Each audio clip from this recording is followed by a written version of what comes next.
Decía Charles Maurice Talleyrand que cuando algo es urgente es porque ya es demasiado tarde, ¿no? Y en ese sentido, pues uno de los grandes desafíos planetarios es el cambio climático. El cambio climático que amenaza no solo a un país, sino yo creo que es el desafío planetario que como especie, ¿no? Vamos a enfrentar en próximos años. Quien niegue que, bueno, estamos frente a este fenómeno, simplemente baste con datos como que el 84% del territorio nacional en México se encuentra atravesando una de las peores sequías que haya enfrentado el país.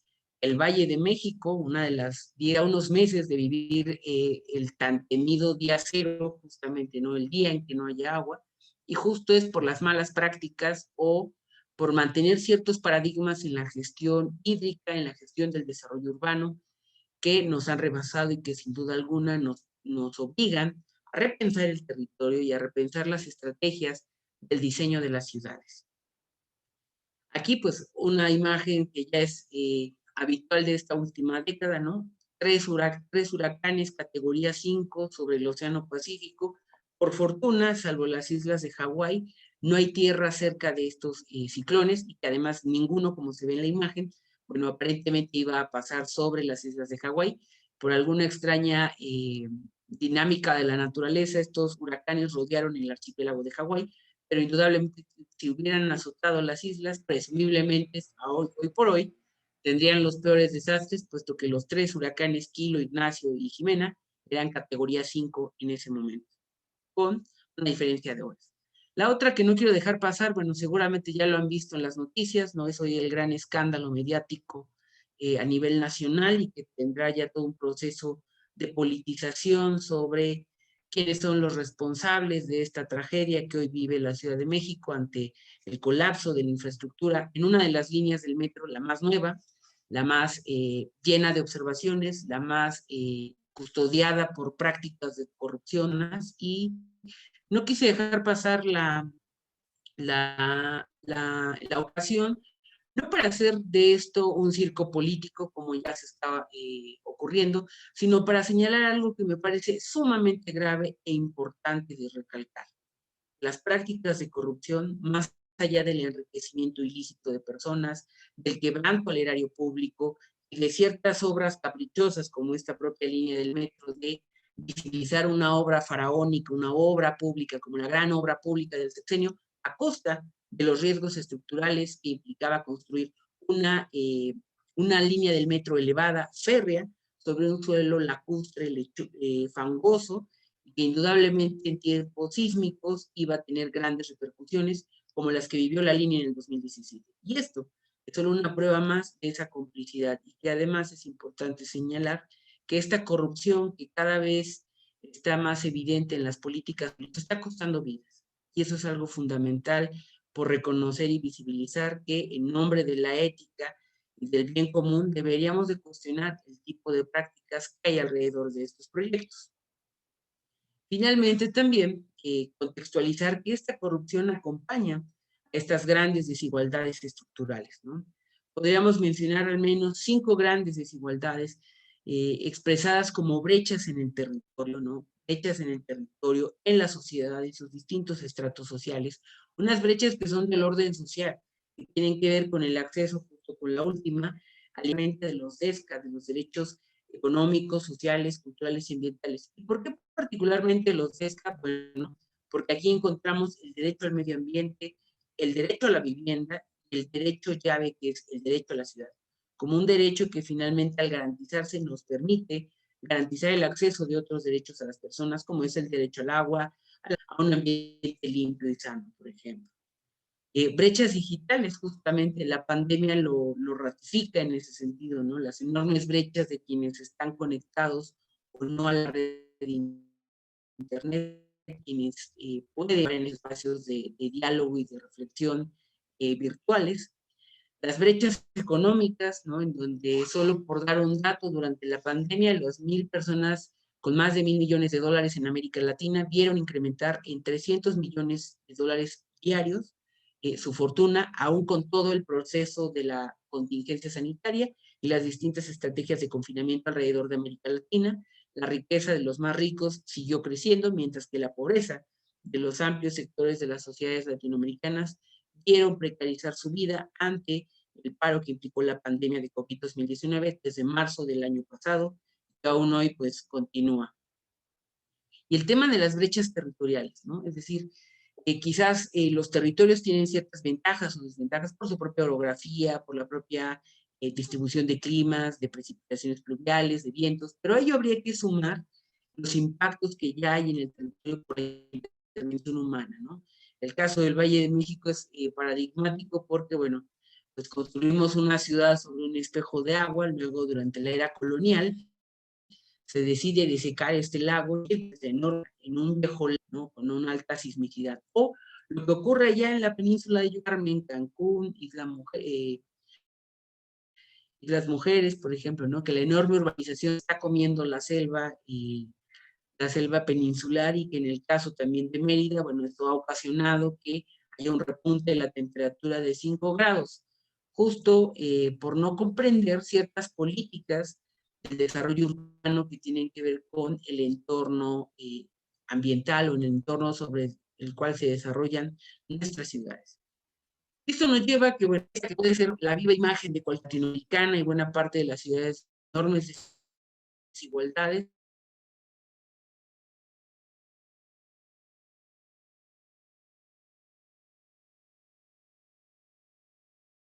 la viva imagen de desigualdades, la ciudad llegó antes que el Estado, antes que los servicios públicos y los equipamientos, donde hay un trazo irregular, donde se aprecia claramente la carencia o ausencia de áreas verdes, donde pues este color entre blanquizco y grisáceo es el reflejo de las fachadas sin aplanar, sobre una serie de carencias de equipamientos y de infraestructura que no hacen más que ser verdaderas ciudades dormitorio, porque muchas de estas personas que viven ahí trabajan del otro lado, donde está este icónico complejo de Arcos Bosques, por ejemplo, ¿no? O en la zona del World Trade Center de la Ciudad de México. Como dato solamente para reiterar, para quienes a lo mejor todavía no tenemos el dato como exacto, ¿no? El siglo XXI pues es un siglo urbano, indudablemente es el siglo de la urbanidad, ¿no? Tan solo en 2008 de las 7,000 millones, en 2011, perdón, de las 7,000 millones de personas que vivíamos en el planeta, 3,600 millones, es decir, poco más del 51,4% de la población mundial, vivíamos en alguna de las zonas urbanas, ¿no? Estimaciones del Fondo de Población de Naciones Unidas habla que durante los próximos años, de aquí al 2030, es decir, en 9 años, tendremos cerca de 1,000 millones de nuevos habitantes en asentamientos ilegales. Todavía más importante, que a partir de 2030 habrá un total de 5,000 millones de residentes en espacios urbanos, es decir, el 81% de las personas en el planeta vivirá en espacios urbanos, pero sobre todo en países en vías de desarrollo como puede ser México o el resto de América Latina, África, el sur de Asia. En el caso nuestro, bueno, decir que en 2012, ¿no? Apenas hace 9 años, ¿no? Éramos 94,620,000 personas viviendo en alguna de las 63 zonas metropolitanas, concentrando al 83% de la población. Esta cifra debe seguir creciendo, puesto que ahora somos 127 millones, calculen más o menos entre 6 y 5 millones de nuevos residentes urbanos desde el censo de población de 2012 al censo de 2020. Y que además, alrededor del mundo, bueno, ¿en dónde nos ranqueamos? ¿No? En este top 5 de los países con más ciudades de 1,000,000 de habitantes, bueno, China y la India son el número 1 y número 2 de la lista por el tamaño de su población, pero además por la enorme cantidad de ciudades que tienen de más de 1,000,000 de habitantes, ¿no? Es el caso de China con 89, la India con 46, Estados Unidos con 42, Brasil con 21 ciudades y México con 12 ciudades de más de 1,000,000 de habitantes. Nos colocamos en esta radiografía urbana alrededor del planeta. Y bueno, centrarme un poco en, ¿por qué hablar de ciudades mexicanas desde el modelo de gestión 3D? Bueno, porque en estos últimos 20 años la política de desarrollo urbano en México ha estado cimentada sobre estos 3 pilares. Construir unas ciudades que son distantes, ciudades que son desarticuladas y ciudades que están desconectadas de prácticamente todo, ¿no? Hemos construido, por un lado, los espacios de trabajo, los espacios de recreación y del otro lado hemos construido las viviendas, ¿no? Cada vez encontramos estos fraccionamientos irregulares o a mayores distancias de los espacios centrales de las ciudades, ¿no? Es el caso de Valle de las Palmas, en Tijuana, Baja California, por ejemplo, que está a 40 kilómetros del centro de Tijuana, mientras que en el centro de la propia ciudad de Tijuana encontramos aún todavía terrenos baldíos sin ocupar en este espacio urbano. ¿Cómo explicar este tipo de dinámicas, ¿no? Donde cada vez tenemos estos espacios más distantes, donde la gente puede recorrer hasta 5 horas, ¿no? Desde su lugar de vivienda hasta su lugar de trabajo o de educación. Lo que ha generado es que hay un proceso de desarticulación, no solo en términos del territorio, sino también una desarticulación en términos de las políticas o de las intervenciones que hacen, por un lado, el aparato gubernamental y el sector privado. Parece que hay un cortocircuito en este sentido. También la desarticulación que existe alrededor de dos grandes políticas, la política urbana y la política de vivienda. Pareciera que en estricto sentido debieran ser dos vías de ferrocarril que corren en paralelo, ¿no? Porque finalmente no solo se trata de hacer viviendas, porque si hacemos viviendas tenemos esta icónica maqueta que ven ustedes en la imagen, que es el desarrollo que podemos encontrar a lo largo y ancho del territorio nacional y en otras partes del mundo también. Y en vez de eso, lo que hemos hecho es hacer solo viviendas. No estamos haciendo ciudad. Estamos haciendo dormitorios, pero no hacemos ciudad. Porque una ciudad implica tener estos equipamientos, esta infraestructura, estos espacios que permiten la interacción de las personas, no solo en términos funcionales productivos, sino en términos también de socialización. La pandemia de COVID-19 ha demostrado una vez más algo que no se ha querido escuchar durante estos 20 años, que la política de vivienda de este país es un verdadero fracaso. Un verdadero fracaso, ¿por qué? Porque tenemos cerca de 6 millones de viviendas vacías o abandonadas porque están distantes, carecen de los servicios básicos, los servicios son deficitarios, no cumplen las condiciones mínimas de habitabilidad, no cumplen las condiciones o requerimientos de espacio, ¿no? Durante los primeros 6 años de los 2000 en este país se impulsó una política de vivienda para nuevas familias, ¿no? Familias jóvenes. En consecuencia, pues uno pensaría, pues si es una familia joven, una familia nueva, pues hay la posibilidad de que esta familia se amplíe, ¿no? Papá, mamá van a tener un niño, una niña, ¿no? Van a tener bebés, por lo tanto no podemos darles viviendas de una sola habitación. Eso en estricto sentido debería decir el sentido común, pero como dice un colega, el sentido común es tan común que a la gente se le olvida que existe y entonces levantamos 1.2 millones de viviendas de una sola habitación. Es decir, no cumplían las condiciones de habitabilidad para las familias. Y entonces sacamos un nuevo proyecto en el sexenio pasado, ¿no? De un cuarto rosa, porque además hemos encontrado que en nuestras viviendas la violencia doméstica, la violencia familiar está desbordada por completo, aún más ahora en tiempos de pandemia, pero porque no hay espacios suficientes para las familias, ¿no? Piensen ustedes en estos momentos, ¿no? En este tipo de viviendas donde hay dos menores de edad que están en edad escolar, que tienen que tomar las clases, pero también papá trabaja y está en Zoom, y mamá también trabaja y está vía Teams o vía Moodle, Blackboard o la plataforma que más habitualmente utilicen para sus prácticas laborales. 3 plataformas al mismo tiempo interactuando en el mismo espacio, hablando de distintas cosas. Entonces, hay espacios que permiten delimitar las prácticas o las actividades de cada una de las personas que integran esta vivienda. Y esto justamente se debe a esta desarticulación de políticas y de acciones, de no comprender que no se trata de hacer viviendas, se trata de hacer ciudades. Ese es el gran desafío, hacer ciudades que permitan a la gente tener condiciones de habitabilidad. Veo este tipo de fraccionamientos y uno pensaría, bueno, en vez de eso a lo mejor cerca hay un espacio comercial, hay un espacio público, hay un gran parque urbano cerca que permite la interacción, la recreación y lo que hay pues son meramente pequeñas jardineras alrededor. Entonces nos demuestra que hay esta desarticulación o desconexión de la política de vivienda y la política urbana. Pero además es un proceso que está a nivel planeta, un proceso de bursatilización de la política de vivienda. Así como acá tenemos 6 millones de viviendas abandonadas, en Brasil hay 8 millones, en China hay 15 millones de viviendas abandonadas, en Perú ronda los 2 millones de viviendas abandonadas, que tienen que ver justamente con que fueron hechas bajo criterios financieros, garantizar la rentabilidad de los grandes capitales a costa de sacrificar el derecho de las personas trabajadoras. En el caso mexicano es todavía más escandaloso porque la política de vivienda, sobre todo de interés social, ha sido financiada por los fondos de ahorro de las personas trabajadoras, vía Infonavit o vía Fobiste. Es decir, acá no hay capital de riesgo. No es la empresa inmobiliaria y constructora la que corre el riesgo por construir el desarrollo, porque está hecho con el dinero del fondo de ahorro de las personas trabajadoras. Tampoco tienen que competir en el mercado, porque si lo tuvieran que hacer, como ha sucedido ahora, muchas de estas desarrolladoras de vivienda han quebrado después de la crisis del 2008 por la mala calidad de sus desarrollos, por sus malos manejos en la bolsa de valores, y porque finalmente sus productos no son verdaderamente competitivos en el mercado de la vivienda como ellos presumían. En realidad ellos se desarrollaron, por ejemplo, ARA, Geo, Omex, Urbi, bajo un mercado protegido por el Estado, porque finalmente ellos no tienen que salir a buscar a los clientes. Infonavit o Fobiste se los organizan, ¿no? De, bueno, vamos a sortear la vivienda este año y entonces ni siquiera permitían que la gente decidiera o optara en dónde querían vivir, sino les decían, bueno, pues te toca vivir en Zumpango, en Iztapaluca, en Valle de Chalco, porque es donde se está generando el desarrollo, y pues allá toca vivienda, ¿no? Tú decides si la aceptas o no. Y muchas veces bajo la ilusión o la esperanza de las personas de construir un patrimonio, pues aceptan estas viviendas, que además tienen una vida útil de 30 años, ¿no?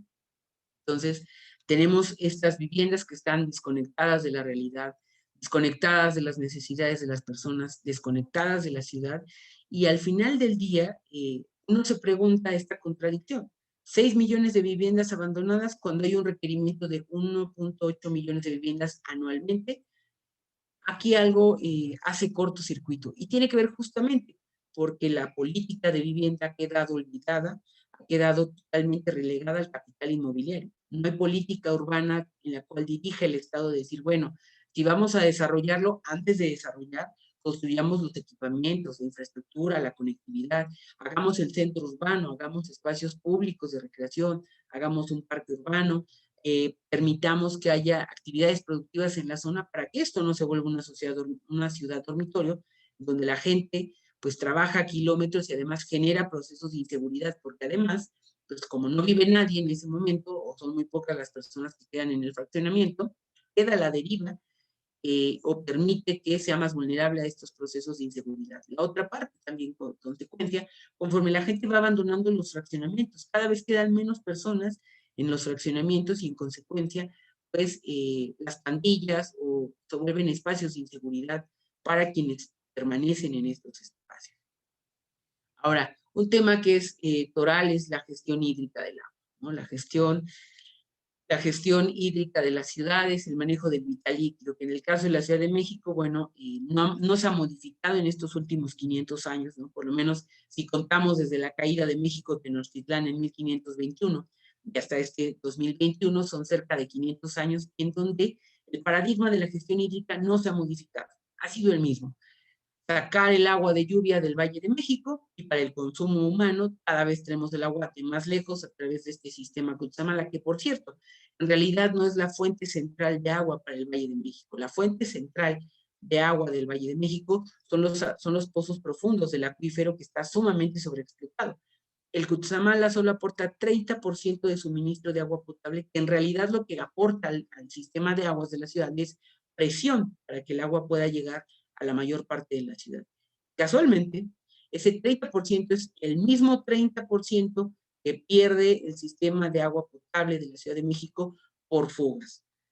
Del lado izquierdo les dejo una columna, ¿no? Una tabla que, bueno, narra las grandes obras de drenaje del Valle de México, ¿no? Desde la primera gran obra de drenaje con el Tajo de Nochistengo en 1788, cuando hubo una gran inundación que mantuvo al Valle de México, en ese entonces la ciudad que era prácticamente unas cuantas cuadras, bajo la inundación durante 5 años, ¿no? Porque la autoridad colonial no tuvo la capacidad de sacar toda el agua del valle, entonces pues esperaron a que el agua bajara gradualmente o se evaporara en la temporada de calor. Luego, a inicios de 1900, ¿no? Ya en la etapa de la vida independiente, en el esplendor del porfiriato, está la obra del Gran Canal de la Compañía, ¿no? Este gran canal de desagüe del Valle de México, las obras, por ejemplo, también del túnel emisor poniente, que fue hecho en 1965, 1970. Cada vez hemos agregado más tubos, más tuberías de drenaje, cada vez más grandes y más profundos para poder sacar el agua del Valle de México. El último que es el famoso TEO, ¿no? El túnel emisor oriente, que inició su construcción en el año 2009 y que en 2018 tuvo que ser abierto por una fuerte tromba que cayó en la ciudad, que al final del día no había capacidad para sacar el agua del valle. No hay capacidad porque no, el problema no es que los tubos sean pequeños, el tema no es que en parte sí se tapa por la basura, pero no es el tema central por el cual no haya capacidad de desahogue. El problema es el hundimiento de la ciudad, ¿no? En 1910 el drenaje de la ciudad iba de esta manera con esta pendiente, para 1980 estaba de esta manera, y para el año 2020 la pendiente está totalmente invertida. Les comparto esta fotografía en donde en 1910, justamente hace 100 años, 111 años, cuando se inauguraba el Ángel de la Independencia, este monumento por conmemoración del centenario de la independencia en el Porfiriato, ustedes pueden alcanzar a ver que hay una pequeña escalinata que es prácticamente lo que del lado derecho ven en color gris, ¿no? Como más gris o más oscuros esos escalones. El Ángel de la Independencia está construido sobre un monolito, sobre una roca madre única, a más de 300 metros de profundidad está anclado esta columna de la Independencia. Los escalones que ustedes ven adicionales del lado derecho son los que se le han ido sumando desde 1910, porque es el nivel de lo que se ha hundido en su conjunto la Ciudad de México, producto de la extracción de agua del Valle de México para consumo humano. Ahora, viene este proceso y pongo la Ciudad de México porque, además de ser la ciudad más grande, me parece que muchas de las ciudades mexicanas están siguiendo la pauta de esta ciudad, ¿no? Cada vez estamos encontrando ciudades intermedias como Querétaro, que tienen los mismos problemas de movilidad que la Ciudad de México, o Guadalajara, que ya tiene los mismos problemas de suministro de agua potable que el Valle de México, siendo una cuarta parte del tamaño de población. Tiene que ver con que la ciudad se vuelve una mercancía. Por eso es que tenemos estos procesos de distanciamiento, de dispersión y de desarticulación. Porque cada vez vivir en la centralidad se vuelve más caro. Los grupos inmobiliarios mencionan que es muy costoso construir, cuando en realidad debería ser mucho más barato. ¿Por qué? Piensen en estos dos complejos. Torre Cuarzo, del lado izquierdo, que está ahí sobre el Paseo de la Reforma, y del otro lado Espacio Condesa, que está sobre dos avenidas principales de la Ciudad de México. Pues en realidad están todos los equipamientos, están las vialidades, están los parques, los centros comerciales, el sistema de transporte, o sea, es decir, todos los equipamientos, infraestructura, en su inmensa mayoría han sido costeados mediante obra pública, es decir, con los impuestos de todas las personas contribuyentes. En realidad, ellos aprovechan ese espacio. Entonces, es cuando no cuadra, ¿por qué mencionar que es mucho más caro construir en la centralidad, cuando en realidad el proceso de especulación sobre el suelo urbano está totalmente por los cielos? Ejemplo, colonia como Condesa, después de los sismos del 2017, uno pensaría que al ser una colonia fuertemente impactada por segunda ocasión en menos de 100 años por un terremoto, pues los precios de la vivienda se hundirían. Por el contrario, la zona de Roma Condesa, colonias emblemáticas de la ciudad, pero en zonas de altísimo riesgo sísmico, vieron revalorizados sus precios en más de 35% en los 6 meses posteriores a los sismos de 2017. Y viene esta dinámica, ¿no? El tema de cómo hemos construido ciudad, el tema del decidiendo juntos que se nos vendió a la Ciudad de México entre el 2012 y el 2018, y tratar de vender esta imagen iconográfica, ¿no? La marca ciudad, el CDMX, ¿no? CDMX 190 años, además, que es, aquí tiene un gran error histórico porque Ciudad de México no tiene 190 años de haber sido fundada. Ciudad de México tiene más de 690 años de haber sido fundada como ciudad capital, si contamos desde la época de los aztecas hasta la fecha ha sido ciudad capital en este espacio geográfico que hoy llamamos México. Lo que tiene 190 años de existencia es el Distrito Federal y bueno, en 2014 la reforma política dijo adiós DF o la Ciudad de México. Pero en esta lógica de los grupos inmobiliarios, vendieron al entonces jefe de gobierno Miguel Ángel Mancera la idea de posicionar la marca ciudad como el I Love New York, ¿no?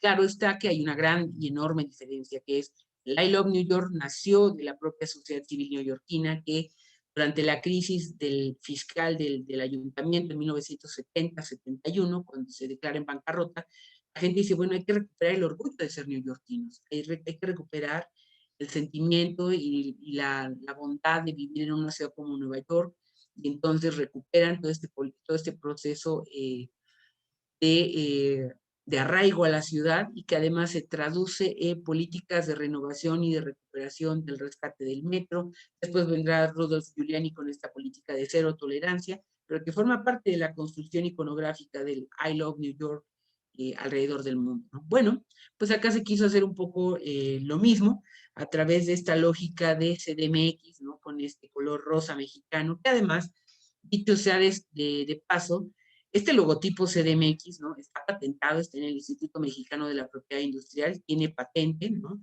Hay propietarios, que es un bufete de abogados, Rosales y compañía, que tienen los derechos para explotar durante 2 años a partir de su circulación de este logotipo, derechos a la Ciudad de México. Y además, este color rosa mexicano que además tiene propietario, ¿no?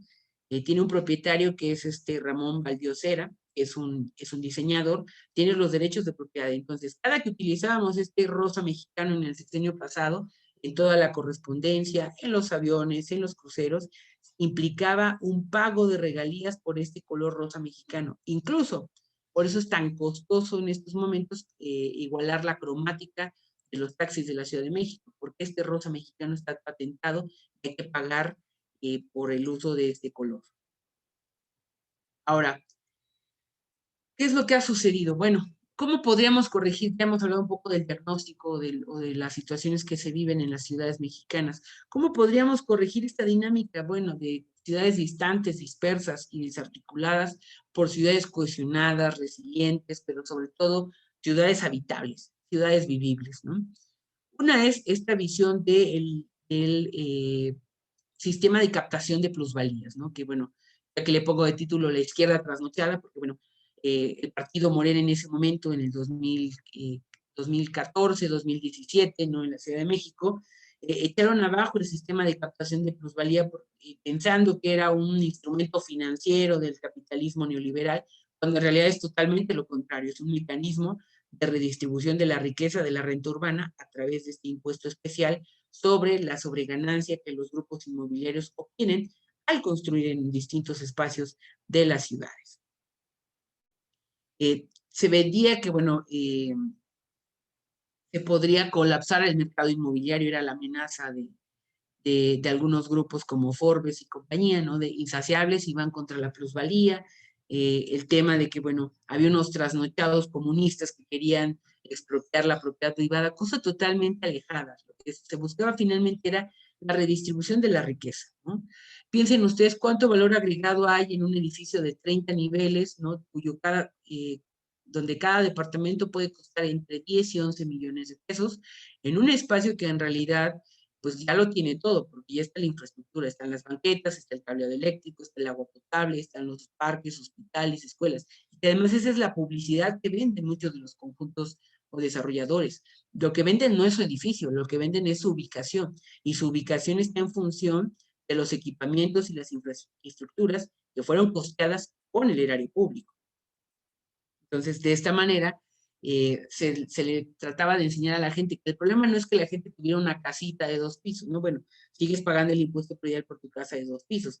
El impuesto de captación de plusvalía entraba en la Ciudad de México en el momento en que yo decidía quitar la casa de 2 pisos y levantar un conjunto de 34 niveles para que yo viviera en el primer piso y los próximos 33 niveles pues, arrendarlos. Ahí es justamente sobre la captación de plusvalía, iba del piso 2 al piso 33, sacar un valor, esa parte de ese valor agregado, recuperarla para la ciudad, para generar los equipamientos, para generar mantenimiento importante que requiere la ciudad, ¿no? A propósito del metro que ha sufrido un montón de desperfectos, que justo es por la falta de mantenimiento, por la falta de recursos, por la corrupción, porque han pasado 50 años desde la construcción de la primera línea, y es finalmente la columna vertebral de movilidad de una ciudad tan compleja como esta. La otra, pues para redistribuir esa riqueza. Ustedes lo que ven en este mapa son grados de marginación de las colonias de la Ciudad de México, ¿no? Estamos hablando de una ciudad constituida por 1,400 colonias, de las cuales al menos 780, poco más de la mitad, poseen altos niveles de marginación, ¿no? Que son este color como guinda y luego secundado por el rojo, ¿no? Si lo ampliáramos a la zona metropolitana, se vuelve a ver de la misma manera, ¿no?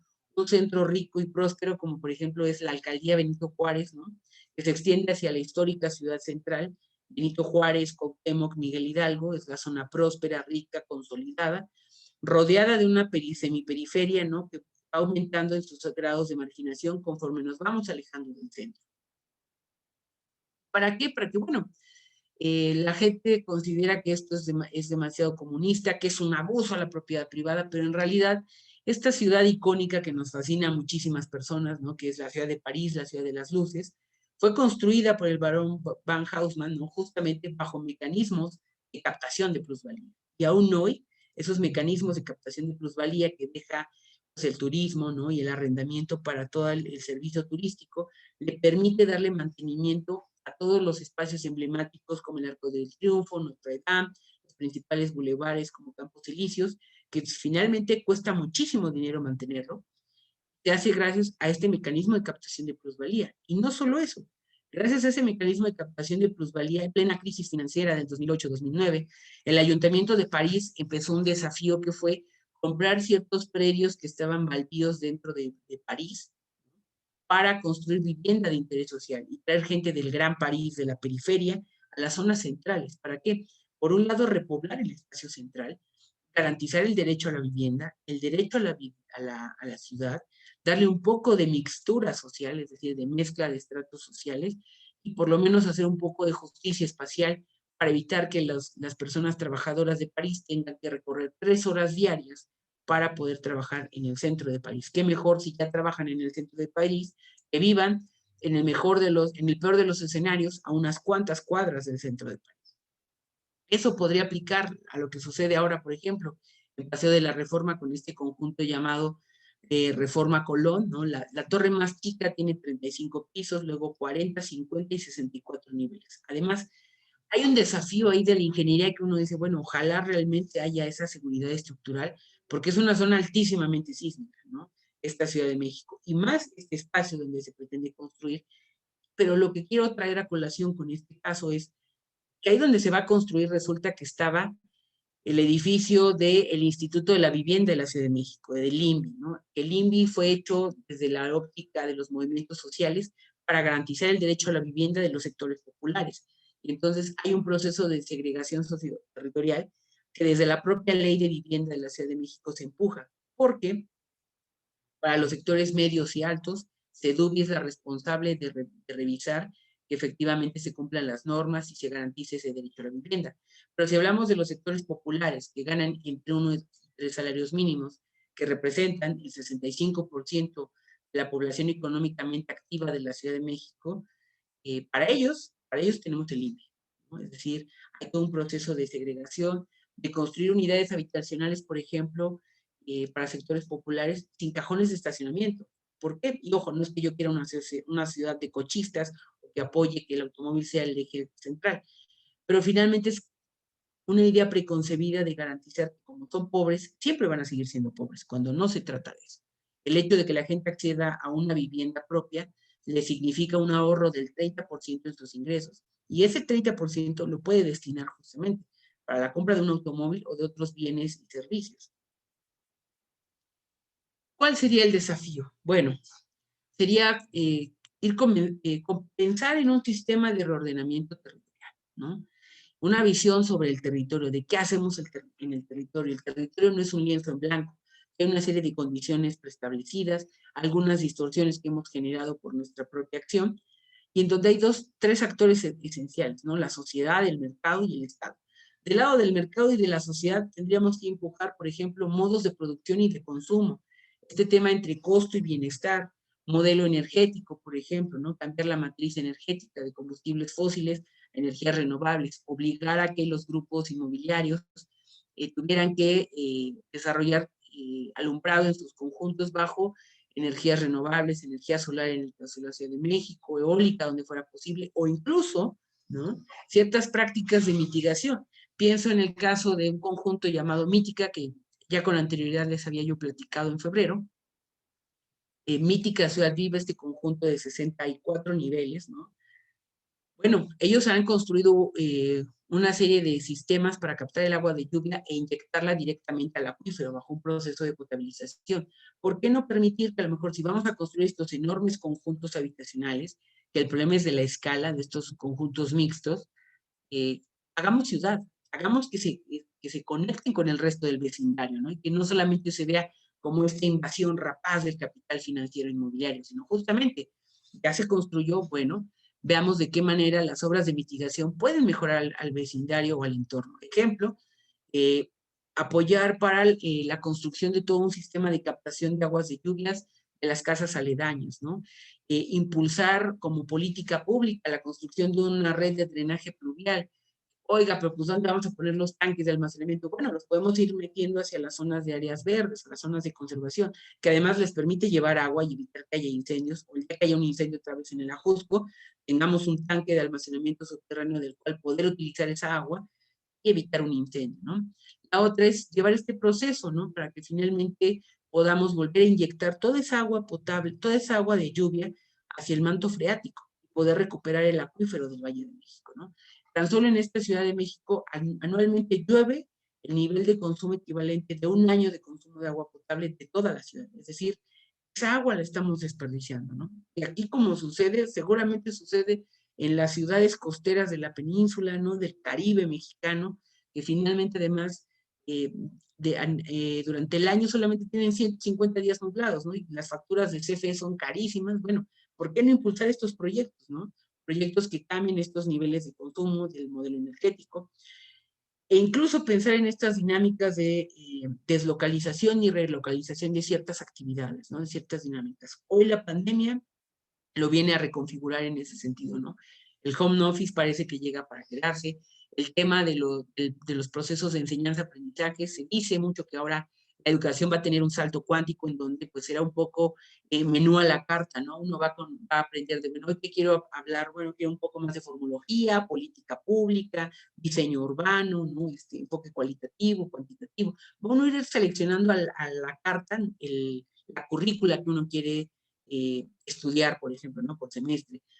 Y del lado del Estado estaría el tema de empujar una serie de batería de políticas públicas, ¿no? De corte, de mitigación, de anticipación, de transición y de adaptación. Siempre insisto con esto, ¿no? Las de mitigación son justamente las de corto plazo, las que están aquí y ahora, de aquí a mañana y durante lo que resta del año. ¿Por qué? Porque los efectos ya están aquí, ¿no? El efecto del cambio climático ya está aquí. Los riesgos de no atender las infraestructuras ya están aquí, nos están explotando en la cara y es necesario resolverlo. En el tema de la anticipación, bueno, hace 11 años platicaba con unos colegas y ya desde entonces decíamos que tenemos que mover entre 6 y 10 millones de personas en México a producto del cambio climático por las costas que vamos a perder. La buena noticia en esa época era que todavía podíamos elegir si, por ejemplo, Veracruz, Puerto, o Escárcega, Campeche, queríamos que fueran ciudades submarinas o ciudades flotantes. Hoy creo que ni siquiera ya lo vamos a poder decidir, sino que vamos a tener que sí o sí preparar la enorme migración de estas 8 millones de personas. Y puede ser exagerado y me pueden decir, bueno, usted trae una visión muy apocalíptica del clima, pero les sugiero que busquen las notas periodísticas de los 50 pueblitos pesqueros que hemos perdido en Tabasco, Villahermosa, en Tabasco, perdón, desde 2008, a propósito de el avance del mar sobre la costa en Tabasco, ¿no? Porque pues es una llanura muy baja y el nivel del mar está aumentando y hemos perdido esos 50 pueblos en la última década. Personas han tenido que emigrar más alto al poblado siguiente o de plano quienes se cansaron de ello han migrado a otros estados para huir un poco de la inundación que significa el aumento del nivel del mar más las crecidas del río Grijalva. Las de transición, que sobre todo están en el tema energético, ¿no? Cómo paulatinamente ir modificando estas dinámicas, ¿no? Queremos garantizar el derecho a la movilidad y ponemos ciclovías, pero también aumentamos los pisos elevados para el automóvil. No comprendemos que finalmente necesitamos una robusta política pública de movilidad. El transporte, como fue en otras ciudades como Londres o París, fue el gran eje articulador de la expansión del desarrollo urbano. Bueno, acá ya está, pero bien podríamos llenar esos huecos. Y ojo, no dedicarlo a la ciudad central, ¿no? Seguimos construyendo ciclovías, metrobús en la zona central de Ciudad de México, por ejemplo. Necesitamos meterlo a las periferias, ¿no? A las zonas, por ejemplo, Tláhuac, Milpalta, Xochimilco, que son alcaldías al sur, suroriente de la Ciudad de México, rurales, semirurales, donde además hay tradición que la gente ande en bici, ¿no? Entonces, ahí es menos riesgoso que la gente pueda andar en bicicleta y no hay tanto el riesgo de que muera atropellada, como casi todas nuestras personas ciclistas, lamentablemente, han muerto atropelladas en Avenida Paseo de la Reforma. Ojo, no están allá en la ciudad, en la calle, sin señalética, sin equipamientos, están en una arteria tan emblemática como Paseo de la Reforma, y sin embargo, las malas prácticas y el no comprender que necesitamos otras políticas de movilidad ha generado este tipo de pérdidas de vidas.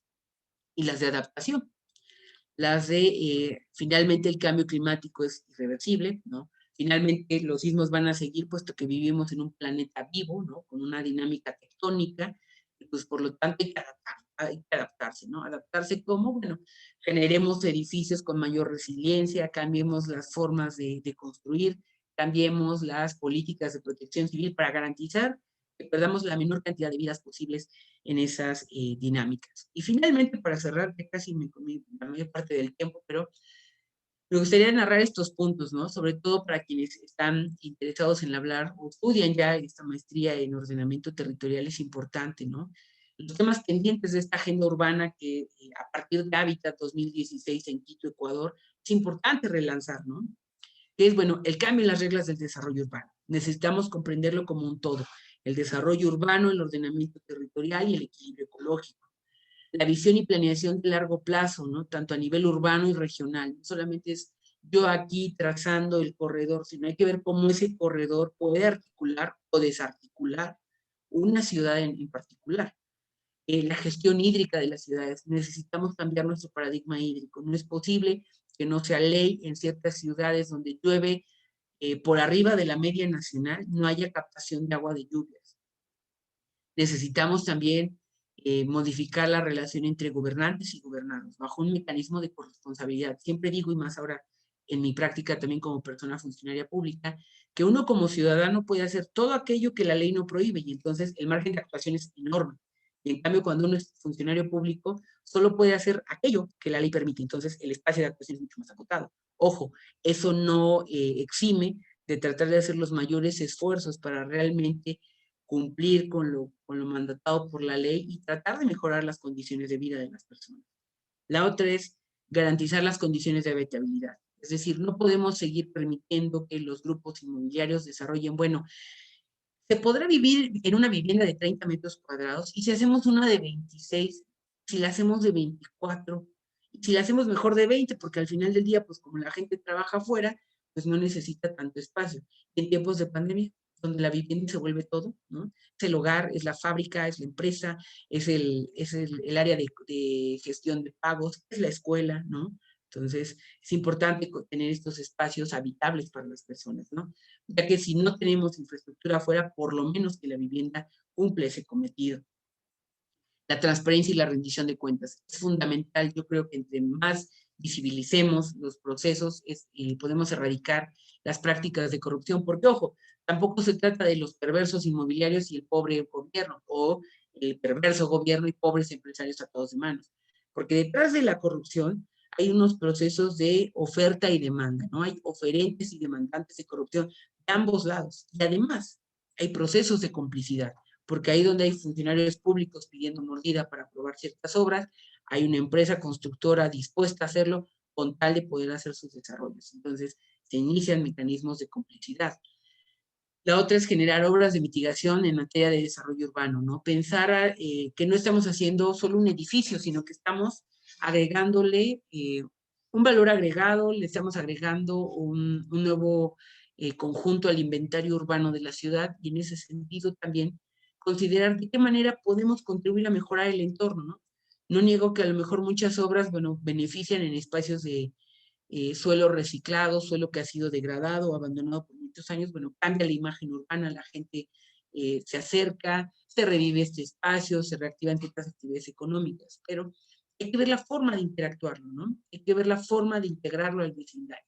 Para ello, pues necesitamos generar procesos que permitan hacer ciudad justamente, ¿no?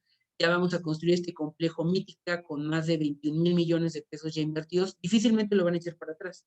Bueno, veamos cómo logramos que se articule como un subcentro en la zona sur de la Ciudad de México y cómo Mítica puede traer mayores ventajas que desventajas para el pueblo de Choco, que en estos momentos lo representan. En Choco viven 3,000 personas, en Mítica vivirán 30,000 y trabajarán 120,000. Entonces, la presión sobre los servicios y los equipamientos va a ser intensa en detrimento de quienes se quedan ahí todo el tiempo viviendo, ¿no? Mecanismos redistributivos de la riqueza urbana también necesitamos impulsarlo, ¿no? Es el tema de la captación de plusvalías, por mencionar solo uno. Generar capacidades institucionales en nuestros gobiernos locales, ¿no? Me dicen, bueno, usted habla de la Ciudad de México, pero ¿qué pasa de nuestros municipios, de nuestros gobiernos locales? Necesitamos construir esas capacidades locales, porque finalmente el municipio es el ámbito de gobierno más próximo a la ciudadanía. Necesitamos también en ese sentido profesionalizar al personal responsable de la planeación del territorio en estos gobiernos locales, fortalecer los mecanismos de participación ciudadana, porque además no solamente es por un tema de transparencia y porque esté de moda o porque efectivamente la política pública dicta que la ciudadanía debe de participar, porque al incorporar a la ciudadanía suceden dos cosas. Por un lado, se genera un proceso de corresponsabilidad en la hechura de la política pública, pero por el otro también se les sensibiliza para comprender que no es tan sencillo llevar a cabo ciertas adecuaciones por los diseños normativos, por la desconfianza, por la falta de acompañamiento. Entonces, eso permite fortalecer los mecanismos de participación ciudadana. La corresponsabilidad, sensibilizar a la ciudadanía sobre las dinámicas de la gestión urbana, por ejemplo. Ampliar la cobertura de las políticas públicas, ¿no? Es decir, abrir más espacios sobre política pública, que cada vez más ámbitos de nuestra vida colectiva pasen por la formulación de políticas públicas y no política gubernamental detrás de un escritorio. Implementar mecanismos de Contraloría Social también permitiría en algún momento documentar, denunciar, perseguir y sancionar estas prácticas de corrupción. Y bueno, eso sería todo de mi parte. Les agradezco mucho su atención y bueno, quedo pendiente por cualquier duda, comentario, inquietud.